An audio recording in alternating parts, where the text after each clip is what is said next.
Hello everyone, आप सभी का स्वागत है सरल गणित by KC Sinha for class 8। आज हम इसका चैप्टर नंबर 2 पढ़ने जा रहे हैं, अध्याय 2, जो कि है घातांक और घात, एक्सपोनेंट्स एंड इंडेक्स, जिसे हम पावर भी कह सकते हैं। और आज हम इस चैप्टर के प्रश्नावली 2.1 को सॉल्व करेंगे और क्वेश्चन नंबर 1 से लेकर हम क्वेश्चन नंबर 3 तक इस वीडियो लेसन में जो है वो सॉल्व कर लेंगे। एक्सरसाइज को सॉल्व करने से पहले हम अध्याय में दिए गए कुछ खास तथ्यों को जान लेते हैं, सो दैट कि हम इस प्रश्नावली को, इस एक्सरसाइज को आसानी से सॉल्व कर सकें, समझ सकें। तो आइए बिना देरी के शुरू करते हैं आज का ये वीडियो लेसन। स्टूडेंट्स, जब किसी संख्या को स्वयं के साथ 2 या 2 से अधिक बार गुना करके संक्षिप्त रूप में, शॉर्ट फॉर्म में लिखा जाता है, तो उसे संख्या का घातांकीय रूप यानी कि एक्सपोनेंशियल फॉर्म कहा जाता है। और जितनी बार गुना किया जाता है उसे घात कहा जाता है।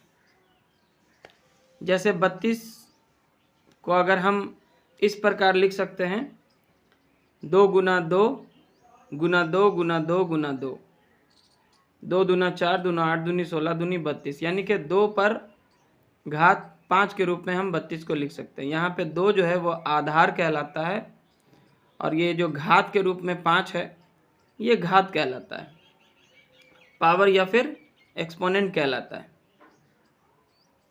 अतः 32 का जो घातांकीय रूप है, एक्सपोनेंशियल फॉर्म जो है वो है 2 पर घात 5, 2 पर पावर 5, जहाँ आधार जो है वो 2 होगा और घात जो है वो 5 होगा।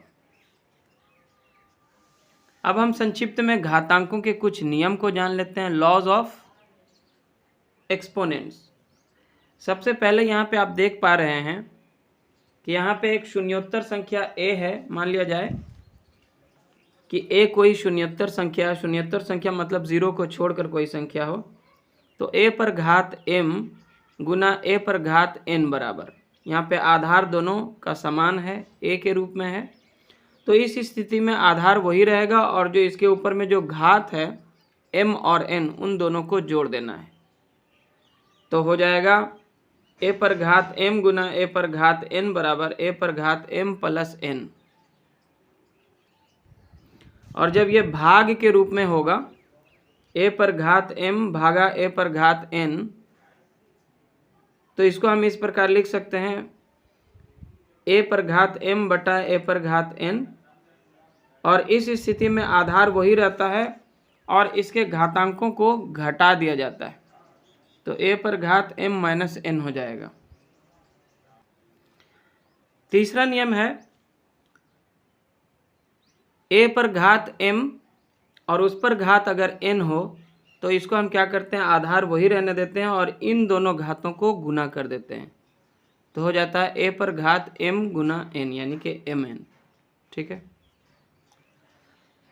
चौथा नियम देखिए, यहाँ पे आधार असमान है, अलग अलग हैं, लेकिन इस पे जो घात है वो समान है। तो इस स्थिति में क्या करते हैं, दोनों आधारों को गुना कर देते हैं, a को b से गुना करके ab हो गया और इस पे घात वही रह जाएगा m। पांचवा नियम है, 0 को छोड़कर किसी भी पूर्णांक पर अगर घात 0 हो तो उसका मान आता है 1। a पर घात 0, जहाँ पे a एक शून्योत्तर संख्या है यानी कि 0 के बराबर नहीं है, तो a पर घात 0 बराबर होता है 1। इसको देखिए, a पर घात 0 को हम a पर घात 3 माइनस 3 भी लिख सकते हैं, क्योंकि 3 में से 3 जाएगा तो 0 हो जाएगा। यहाँ पे हम देख पा रहे हैं, ये वाला आप नियम देखिए, a पर घात m माइनस n बराबर क्या होता है, a पर घात m बटा a पर घात n के रूप में लिख सकते हैं। ये हम पहले भी देख चुके हैं दूसरे नियम में। यहाँ पे m और n क्या है, समान है, समान है कि नहीं। यहाँ पे m का मान भी 3 और n का भी मान 3 है, तो m बराबर n है। इसको हम आगे इस प्रकार लिख सकते हैं, a पर पावर a पर पावर m माइनस n बराबर होता है a पर पावर m बटा a पर पावर n। तो यहाँ पे हो जाएगा a पर पावर 3 बटा a पर पावर 3 हो जाएगा, और a पर पावर 3 a पर पावर 3 ऊपर नीचे कट के क्या आ जाएगा, इसका मान 1 आ जाएगा। अतः ये प्रूफ भी हो गया कि a पर घात 0 बराबर होता है 1। और आगे देखिए a पर घात m बटा b पर घात m है। यहाँ पे a और b जो आधार है वो दोनों अलग अलग है, लेकिन दोनों पे जो घात है, जो पावर है, वो दोनों समान है। तो इसमें हो जाएगा a बटा b पर घात m। ठीक है, उसके बाद देखिए यहाँ पे 1 बटा a पर घात m बराबर, यहाँ पे 1 बटा a पर पावर m है। यहाँ पे a क्या है, हर के रूप में है। इस स्थिति में इसको अगर हम अंश के रूप में लिखेंगे तो बराबर हो जाएगा a पर पावर माइनस m। जब हम किसी घातांकीय संख्या में हर को अंश के स्थान पर ले जाते हैं तब उसके घात के चिन्ह क्या हो जाते हैं, बदल जाते हैं, ऋणात्मक हो जाएंगे। यहाँ पे ये धनात्मक में था तो यहाँ पे क्या हो जाएगा, ऋणात्मक। अच्छा, इसी प्रकार एक और नियम देखिए, यहाँ पे a पर घात m है, ये a जो है यहाँ पे अंश के रूप में है क्योंकि इसके नीचे एक छुपा होता है। जब हम इसके अंश को हर के रूप में लिखेंगे तो क्या हो जाएगा, इसका भी जो घात होगा उसके भी चिन्ह बदल जाएंगे। यहाँ पे अंश का जो घात है, a पर जो घात है m धनात्मक रूप में है, जब हम इसको हर के रूप में लिखते हैं तो क्या हो जाता है, इसका घात जो है, जो धनात्मक था वो ऋणात्मक रूप में आ जाएगा। तो हो जाएगा 1/a पर घात माइनस m। और अब हम एक्सरसाइज को सॉल्व करते हैं। एक्सरसाइज 2.1। पहला जो क्वेश्चन है वो कहता है मान ज्ञात कीजिए। सबसे पहले हमें मान ज्ञात करना है। 3 पर घात है -2, तो इसका जो क्वेश्चन नंबर 1 है मान ज्ञात कीजिए, पहला इसमें है 3 पर घात -2। अगर घात माइनस के रूप में हो तो इसको हम इस प्रकार लिख सकते हैं, जैसे a पर घात माइनस m बराबर होता है 1 बटा a पर घात m। तो इसी प्रकार इसको अगर हम तोड़ें तो घात को धनात्मक बनाने के लिए इसको हमको व्युत्क्रम में बदलना पड़ेगा। 1/3 पे हो जाएगा घात 2। ठीक है, बराबर हो जाएगा 1/3 गुना 3, 2 बार गुना हो जाएगा। 3 पर घात 2 है मतलब 3 को 2 बार लिखना होगा, तो बराबर हो जाएगा 1/3 तिया 9। ये इसका आंसर हो जाएगा। और इसका जो दूसरा नंबर है वो है 2 पर घात -2। तो आगे इसको भी हम इस प्रकार ही लिख सकते हैं। इसके घात को धनात्मक बनाने के लिए हम इसको व्युत्क्रम में बदल देंगे। 1/2 पर घात हो जाएगा 3। ठीक है, बराबर हो जाएगा 1/2 गुना 2 गुना 2। ये 3 बार लिख सकते हैं क्योंक't 2 पर घात 3 है। और बराबर हो जाएगा 1/8। 2 दूना 4, 4 दूना 8। ये आपका आंसर हो गया। ठीक है, और आगे देखिए क्वेश्चन नंबर 3 है 1/3 पर घात -2। ये ठीक इसी रूप में है 1/a पर घात -m। इस स्थिति में क्या होता है, जब हम इसके घात को धनात्मक बनाना चाहते हैं तो हमको इसको व्युत्क्रम कर देना पड़ता है। 1/a को हम इस प्रकार लिख सकते हैं, 1/a पर घात -m बराबर होता है a पर घात m। यानी कि हर जो है वो अंश में चला जाता है और इसका जो घात है उसका चिन्ह बदल जाता है। तो आगे हम इसको इस प्रकार लिख सकते हैं 3 पर घात 2 के रूप में। इसका जो घात ऋणात्मक था वो धनात्मक रूप में हो जाएगा और ये उल्टा हो जाएगा। 1/3 था तो 3/1 यानी कि 3 रह जाएगा। और इसका जो घात है इसका चिन्ह बदल जाएगा, तो हो जाएगा 3 पर घात 2 बराबर हो जाएगा 3 गुना 3। 2 बार लिख सकते हैं तो, और 3 तिया कितना हो जाएगा 9। तो इसका आंसर आएगा 9। और देखिए क्वेश्चन नंबर 4 इस प्रकार से दिया गया है 2/3 का जो घात है वो ऋणात्मक रूप में है। तो जैसे हमने 1 और 2 नंबर सॉल्व किए हैं इसको हम अगर a मान लेते हैं, a पर पावर -2 है, ठीक है, तो इतना बराबर क्या होता है, 1/a पर पावर m होगा। तो इसको हम इस प्रकार आगे लिख सकते हैं, इसको धनात्मक बनाने के लिए 1/2/3 और इस पे पावर हो जाएगा हमारा 2, ठीक है। और बराबर हम लिख सकते हैं 1/2 पर पावर 2, 2 पर पावर 2/3 पर पावर 2, ठीक है। बराबर हो जाएगा, एक अपनी जगह पे है और ये हो जाएगा 2 दूना 4 और बटा हो जाएगा 3 तिया 9, बराबर एक को अपने जगह पे रखते हैं। जब इसको गुना में बदलेंगे तो जो हर है वो अंश में आ जाएगा और जो अंश है वो हर में आ जाएगा। तो इसका उत्तर आ जाएगा 9/4, ठीक है। और अब बढ़ते हैं इसके क्वेश्चन नंबर 2 में। कहता है सरल कीजिए और उत्तर को धनात्मक घातांक के रूप में व्यक्त कीजिए। पूरी तरह से सॉल्व नहीं करना है, इसको सिर्फ घातांक के रूप में रखना है, लेकिन घातांक जो है इसका धनात्मक रखना है। तो आइए इसको हल करते हैं। इतना बराबर देखिए यहाँ पे दोनों जो आधार है -4 सेम आधार है, तो आधार अपने जगह पे रह जाएगा। और क्योंकि ये भागा है तो पावर क्या होगा, घात जो है घट जाएगा। तो 5 में से घट जाएगा 8, बराबर हो जाएगा -4 पे घात हो जाएगा ±-3 हो जाएगा। अब इस -3 को हमको +3 बनाना है, क्योंकि घात जो है हमको धनात्मक रूप में रखना है। तो ये उसी रूप में है, a पर पावर -m बराबर होता है 1/a पर पावर m। तो इसको हम इसी तरह से लिख देंगे 1/-4, ये -4 अपने जगह पे, और इसका पावर जो 3 था वो पावर अब प्लस में हो जाएगा। -3 जो था पावर अब +3 में आ जाएगा। बराबर हम इसको लिख सकते हैं -1/4। ये जो ऋणात्मक साइन है हर में, इसको हम बीच में ले आते हैं, इतना पे पावर 4 पे पावर 3, यही इसका आंसर हो जाएगा, ठीक है। चलिए अब इसका दूसरा नंबर सॉल्व करते हैं। ये इस रूप में है, देखिए 1/2 पर घात 3 और सबका घात जो है 2 है। तो इसको हम इस प्रकार लिख सकते हैं, 1 पर घात जो 2 होगा तो एक ही रह जाएगा, बटा हो जाएगा 2 पर घात 3 गुना 2, ठीक है, बराबर हो जाएगा। इस पे भी घात अगर अभी दे देता हूँ तो 1 पर घात 1 ही रह जाएगा और 2 पर घात कितना हो जाएगा, 2 पर घात 2 6, ये इसका आंसर होगा,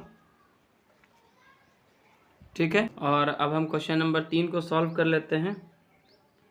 यहाँ पे देखिए -3 पर पावर 4 है, इसको हम इस प्रकार भी लिख सकते हैं, -1 गुने 3 पर पावर 4 लिख सकते हैं। देखिए माइनस प्लस -3 इकाई 3, -3 ही रह जाएगा इसका मान। इसको हम इस रूप में भी लिख सकते हैं। और यहाँ पे देखिए क्या हो जाएगा, 5 पे पावर हो जाएगा 4 और बटे हो जाएगा 3 पे पावर 4, ठीक है। ये पावर जो है दोनों पे आ जाएगा। आगे हम इसको लिख सकते हैं, देखिए -1 पे भी पावर 4 हो जाएगा और गुना 3 पे पावर भी 4 हो जाएगा। और यहाँ पे गुना है 5 पे पावर 4 बटा 3 पे पावर 4, ठीक है। अब यहाँ 3 पावर 4 और यहाँ पे भी 3 पे पावर 4 एक दूसरे से कट जाएगा। बराबर क्या हो जाएगा, -1 अगर 4 बार हम लिखते हैं तो इसका मान हो जाएगा केवल 1, और गुना है 5 पे पावर 4, बराबर हो जाएगा 5 पे पावर 4 ही रह जाएगा। देखिए -1 पे पावर 4 बराबर 1 कैसे हुआ, ये आपको मैं यहाँ पे करके दिखा देता हूँ। -1 पे पावर 4 का मतलब होता है -1 गुना -1 गुना -1 गुना -1, 4 बार लिखना होगा। माइनस प्लस माइनस 4 बार लिखना होगा आपको। इसके बाद देखिए यहाँ पे minus minus plus, plus minus minus, minus minus plus, तो इसका आंसर क्या आएगा, प्लस में 1 आएगा। कोई भी संख्या अगर सम बार है माइनस में, सम बार मतलब 2 बार, 6 बार, 8 बार, 10 बार, तो उसका मान जो है धनात्मक होता है। और कोई संख्या माइनस में विषम बार है, मतलब 1 बार, 3 बार, 5 बार, 7 बार है तो उसका जो मान है वो ऋणात्मक आता है। ठीक है, आई होप कि आपको समझ में आ गया होगा। क्वेश्चन नंबर 4 है 2 पर घात -3 गुना -7 पर घात -3। यहाँ पे हम देख रहे हैं कि आधार अलग अलग है लेकिन घात समान है। तो इस स्थिति में क्या होता है कि आधार को आधार से गुना कर देते हैं, तो 2 गुना -7 हो जाएगा और इस पे जो घात है वही रह जाएगा -3। यहाँ पे देखिए अंदर में हो गया 2 सत्ते 14, -14 हो जाता है और -14 पर घात है -3। अब इसके घात को जब हम धनात्मक बनाएंगे तो ये लिखा जाएगा 1/14, ठीक है, और ये -14 रहेगा जो जिसका माइनस साइन यहाँ पे ले आते हैं और इस पे घात हो जाएगा 3। तो यही इसका आंसर होगा। क्वेश्चन नंबर 3 है मान ज्ञात कीजिए। पहला में है 3 पर घात 0 प्लस 4 पे घात -1 और गुना 2 पर घात 2। तो इसको हम इस प्रकार लिख सकते हैं, किसी भी संख्या पर 0 को छोड़कर किसी भी संख्या पर अगर घात 0 होता है तो उसका मान क्या आता है, 1 आता है। और 4 पे घात 1 -1 को हम लिख सकते हैं 1/4 और इस पे घात हो जाएगा प्लस में 1 जो कि लिखने की ज़रूरत नहीं है। इतना गुने हम लिख देंगे, 2 पर घात 2 का मतलब होता है 2 दूना 4।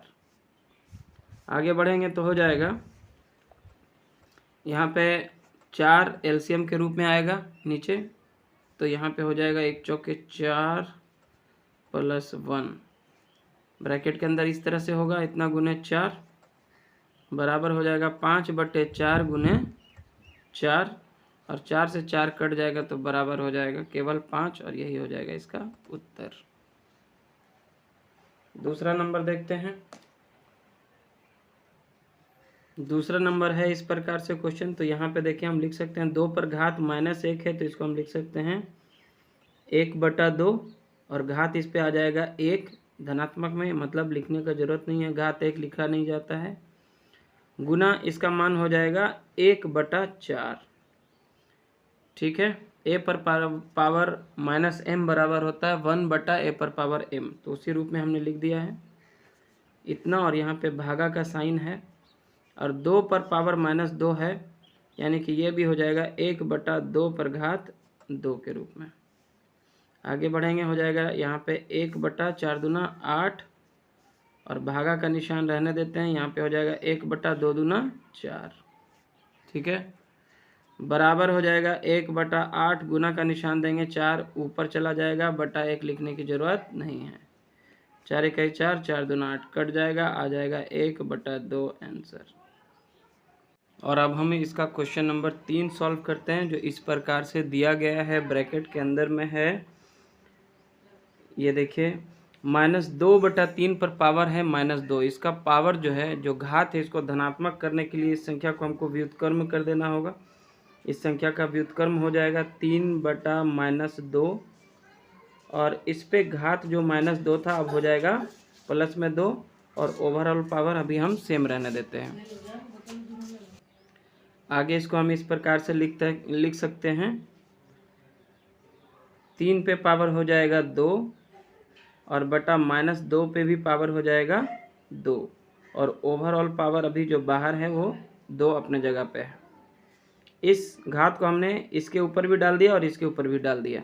ठीक है, तो यहाँ पे हो जाता है 3 तिया 9 और -2 को जब -2 से हम गुना करेंगे तो माइनस माइनस प्लस में आ जाएगा 4 और इस पे घात है अभी ओवरऑल पे 2। ठीक है, बराबर हो जाएगा 9 पे घात 2 बटा 4 पे घात 2 यानी कि 9 9 81 बटा 4 चौके 16। तो ये हो जाएगा हमारा आंसर। तो इस प्रकार से हमने क्वेश्चन नंबर 1 से लेकर क्वेश्चन नंबर 3 तक को इस वीडियो लेसन में सॉल्व कर लिया है। आई होप कि आपके लिए ये वीडियो लेसन हेल्पफुल रहा होगा। अगर आपको ये पसंद आया तो लाइक करें, शेयर करें अपने सभी दोस्तों के साथ और चैनल पे नए हैं तो सब्सक्राइब ज़रूर करें। Thanks for watching.